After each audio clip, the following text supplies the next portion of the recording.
কারক কাকে বলে? বাক্যে ক্রিয়াপদের সাথে অন্যান্য পদের সম্পর্ককে কারক বলে। আরো সহজ করে বলতে গেলে বাক্যে ক্রিয়াপদের সাথে বিশিষ্ট এবং সর্বনাম পদের যে সম্পর্ক তাকে কারক বলে। আর ক্রিয়াপদের সাথে অন্য শব্দের এই সম্পর্ক বোঝাতে যে সকল বর্ণ যুক্ত হয় বা চিহ্ন যুক্ত হয় বা শব্দ যুক্ত হয় তাদেরকে বিভক্তি বলে। যেমন বাবা শুক্রবারে নিজ হাতে তার থলে থেকে ভিক্ষুককে টাকা দিতেন। এখানে ক্রিয়াপদ হলো দিতেন। এবার আমরা দেখব এই দিতেন ক্রিয়াপদের সাথে অন্যান্য শব্দ বা পদগুলোর সম্পর্ক কি। তো আমরা যদি প্রশ্ন করি কে দিতেন? বাবা। কি দিতেন? টাকা। কি দিয়ে দিতেন? নিজ হাতে। কাকে দিতেন? ভিক্ষুককে দিতেন। কোথা থেকে দিতেন? থলে থেকে। কখন দিতেন? শুক্রবারে। কার থলে?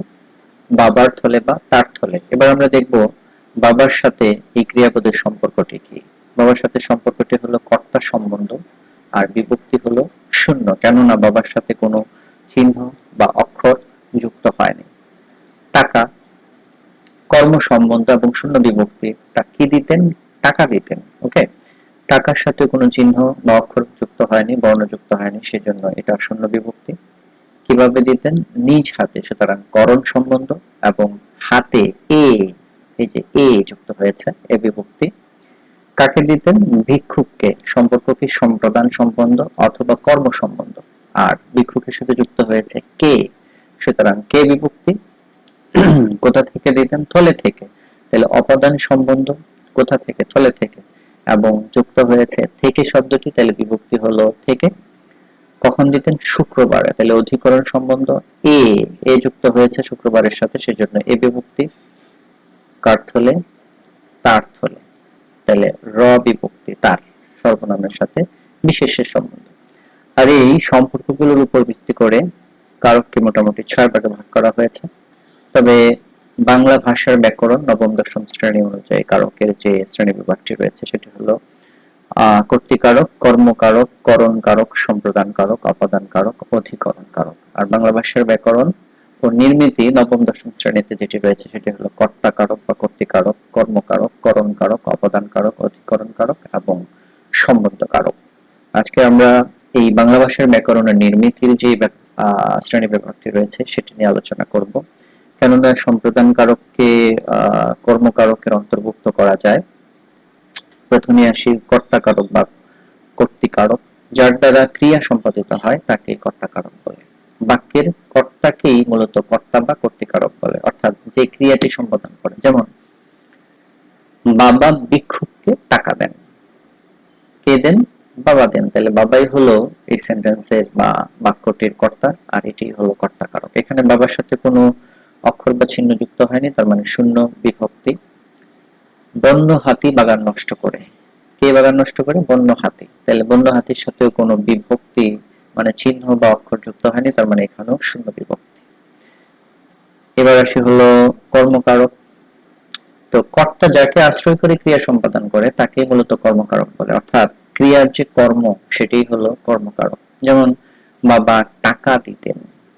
কি দিতেন? টাকা দিতেন, তাহলে টাকা হলো কর্মকারক। অর্থাৎ বাক্যের যে ভার্বটি আছে বা ক্রিয়াটি আছে এটাকে যদি আমরা কি বা কাকে দ্বারা প্রশ্ন করি, যে উত্তরটি আসবে সেটাই হলো কর্ম, আর কর্মটি হলো কর্মকারক।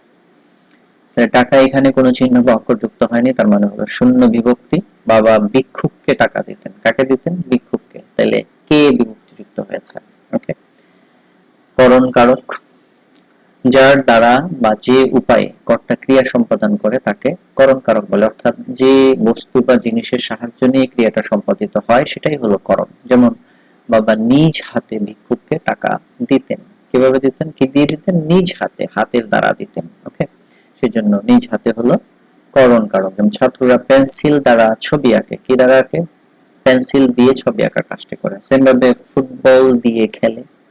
ছেলেরা ফুটবল খেলে মানে ফুটবল দিয়ে খেলে, এই জন্য ফুটবলটি হলো করণ কারক, যার আশ্রয় নিয়ে করা হয়। অপাদান কারক, যে কারকে ক্রিয়ার উৎস নির্দেশ করা হয় তাকে অপাদান কারক বলে। যেমন থলে থেকে টাকা দিতেন। কোত্থেকে? থলে থেকে। বিড়াল দেখে ভয় পায়। কোত্থেকে ভয় পায়? বিড়াল দেখে বা বিড়াল থেকে, উৎস, সেজন্য বিড়াল হলো করণ কারক। এখানে থলে থেকে বিভক্তি হলো থেকে। বিড়াল দেখে, তাহলে বিড়াল শূন্য বিভক্তি, কারণ বিড়ালের সাথে কোনো অক্ষর বা শব্দ যুক্ত হয় না। অধিকরণ কারক, যে কারকে ক্রিয়া সম্পাদিত হওয়ার স্থান, কাল ও ভাব বোঝায় তাকে অধিকরণ কারক বলে। এখানে কারক হবে, কর সাথে আকারটি দেওয়া হয়নি। যেমন থলেতে টাকা আছে, তাহলে থলের সাথে যোগ হয়েছে তে, এ, তাহলে এ বিভক্তি। বাবা শুক্রবারে টাকা দিতেন, কখন? শুক্রবারে, এ, এ বিভক্তি, অধিকরণ কারক। যেমন নদীতে মাছ আছে। সম্বন্ধ কারক, যে কারকে বিশেষ্য ও সর্বনামের সাথে বিশেষ্য ও সর্বনামের সম্পর্ক দেখানো হয় তাকে সম্বন্ধ কারক বলে। যেমন বাবার থলে, কার থলে? বাবার। ফুলের গন্ধে, কিসের গন্ধে? ফুলের গন্ধে, ইংরেজিতে যেটাকে বলা হয় পসেসিভ কেস।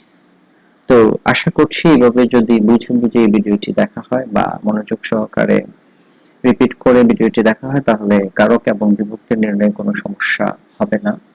পরবর্তী ভিডিও দেখার আমন্ত্রণ জানিয়ে